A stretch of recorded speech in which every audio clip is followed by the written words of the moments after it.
Hey everyone, Jinx here from MogNation.com, covering the press event for Dungeons & Dragons Neverwinter, new game coming out from Cryptic Studios.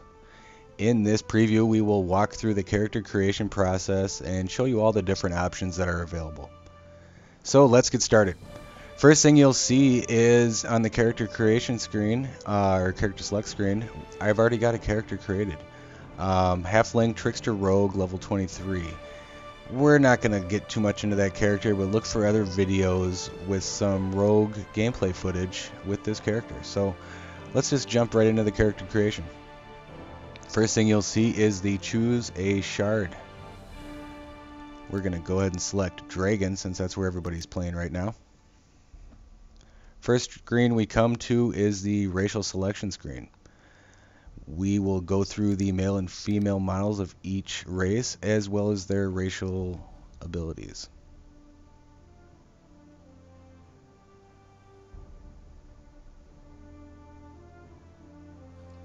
Next we have the elf.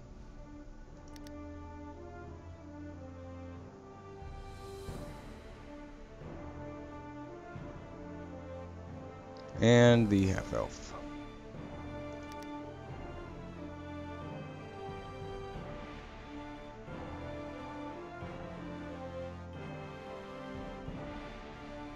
Here's the tiefling.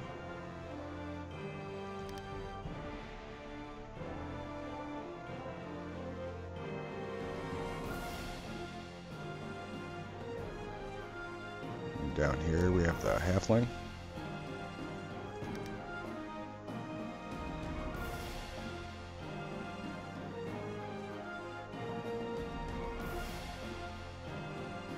Next is the human.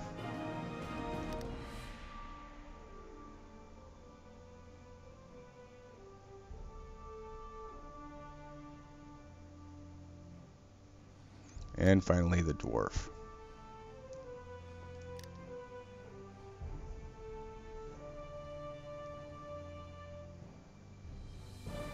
Now down here in the corner you'll see this coming soon. That race is more than likely the drow race that is available with the $200 Founders Pack. I am guessing that after launch they'll give you other means of purchasing this race if you'd like to play it.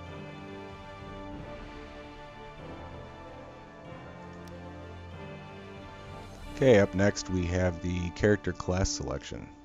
There's only 3 available in this build, but let's go through what we got. So first we've got the Trickster Rogue. Down here is just a sampling of the abilities you'll get with this class. This is by no means the full list. If you'd like a full list on any one of these classes, look for our class rundown videos on mognation.com.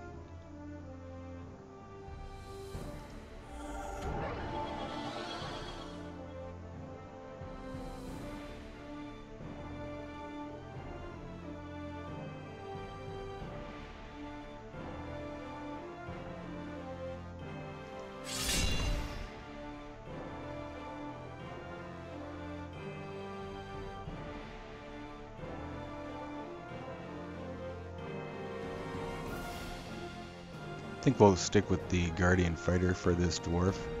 Seems appropriate. Next screen we have the ability scores roll. So what we have here is just your basic attributes. You'll notice that the minor attributes for this class selection appear in blue, and the primary attribute for this class selection appears in purple. Down here we have a couple of options for racial ability bonus. Seems to me that plus to Constitution and Strength would be best for the Guardian. Now down here you'll notice a reroll scores button. What this does is it gives you a couple different options on what you want to focus on. So you'll notice that it changes the values for both Strength and Constitution. Considering Constitution is our primary skill, I think we'll just stick with that. Next screen we come to is the appearance presets. What this does is kind of gives you a quick selection for your appearance if you don't want to dig too much into the customization.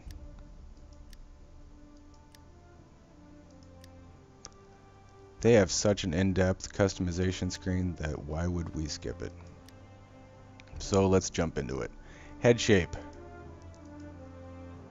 Let's zoom in here so you can actually see what this is doing. Head shape, of course. Effects. You guessed it, head shape.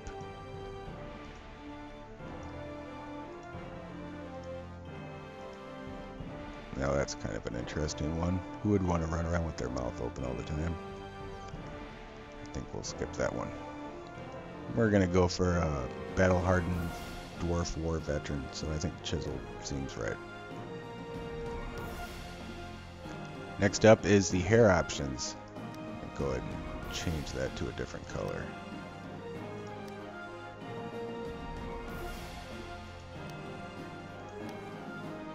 There are quite a few options in here. Let's just click through each one and give you a sample of it.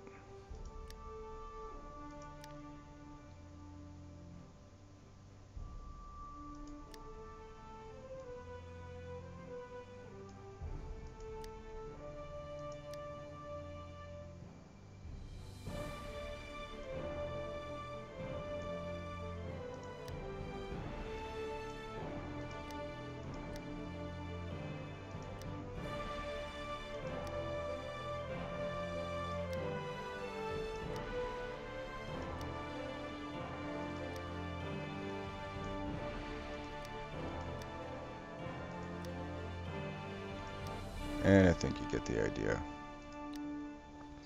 Next up is eyes. So they've got some interesting options here. First one is glow, and if you catch it just right, you can see the eyes do sort of glow, in fact. Got a blind option. Now this hurt option is kind of interesting. What it does is actually change the whites of the eyes to look a little bloodshot.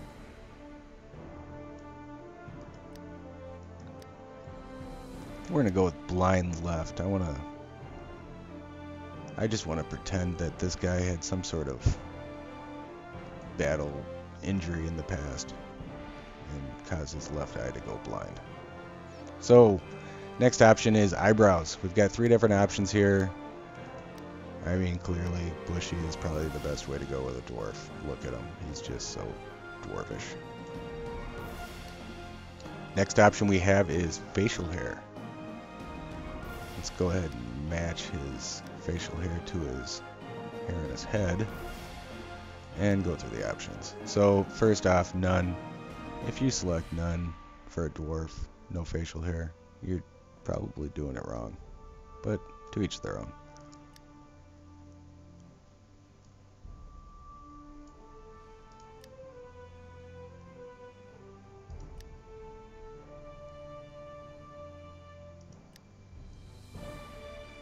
Now, as you might have guessed, these dwarvish facial hair options are actually unique to the dwarf.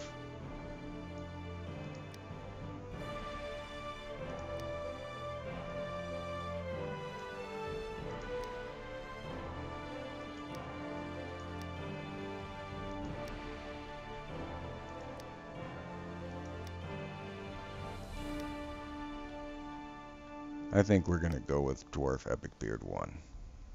Yeah, that looks nice. Alright, on to complexion. Got a few options here. I think the look we're going for probably is rough. He's had some hard years. Next up is horns, and of course, dwarves have no horns, so there's nothing here. On to tattoos. Let's go ahead and darken this up so you can actually see the tattoos. So none, of course, is an option.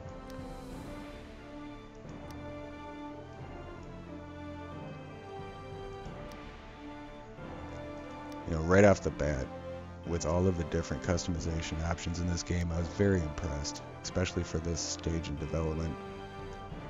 It really seems like this is something that they've focused on, giving players the ability to create that unique look, and that's important to a lot of people.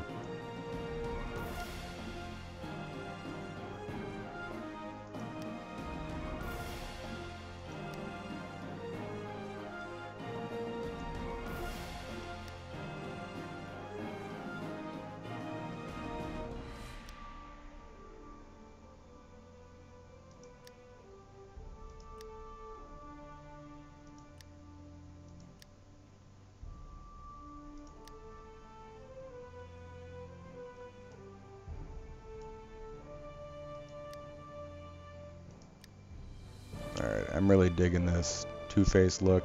Kind of reminds me of Braveheart. I think that's what we'll stick with. Alright, next up is scars. A few options to play with here.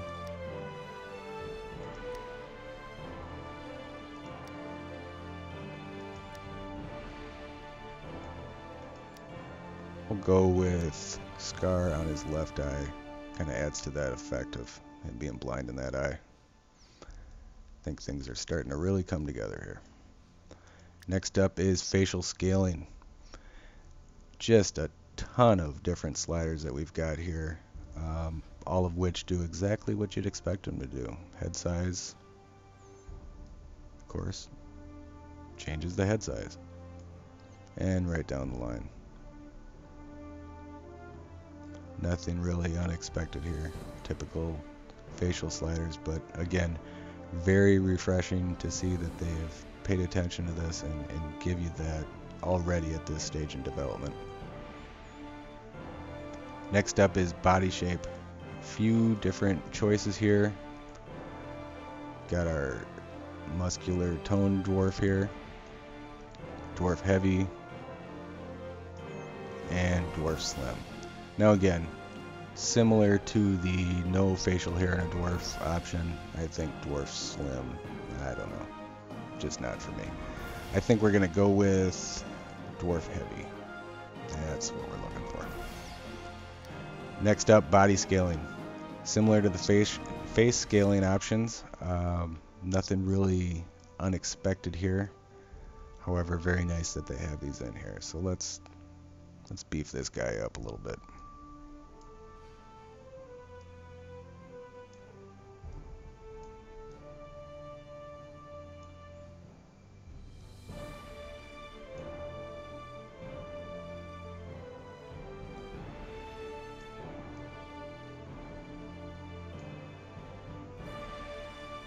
Alright, so that does it for the appearance tab. Next up, we've got character origins and deity affiliation. Now, none of this really has an effect on your character gameplay, just as it says up here. It really just kind of enhances your backstory. So what you'll see is each of these city locations actually has a few different options for the backstory.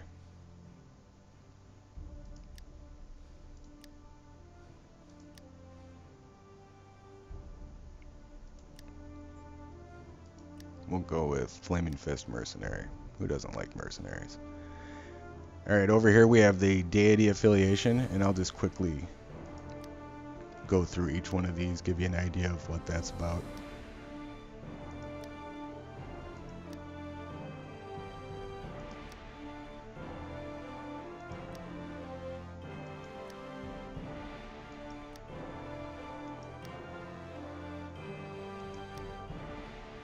I think we'll go with this one here. Seems appropriate for dwarves. Okay, now we're to our character summary screen. This is just a summary of all the options that we chose on the previous screens. Down here in the right corner, you can actually add your own custom biography if you wish to. And all that's left is to name our character. I know, not very RP of me, but I think it works well for this guy. So there you have it. That is the character creation in Dungeons & Dragons Neverwinter. Stay tuned to mognation.com for further press beta coverage, and be sure to check out all of our videos. Thanks for watching. This is Jinx. Bye.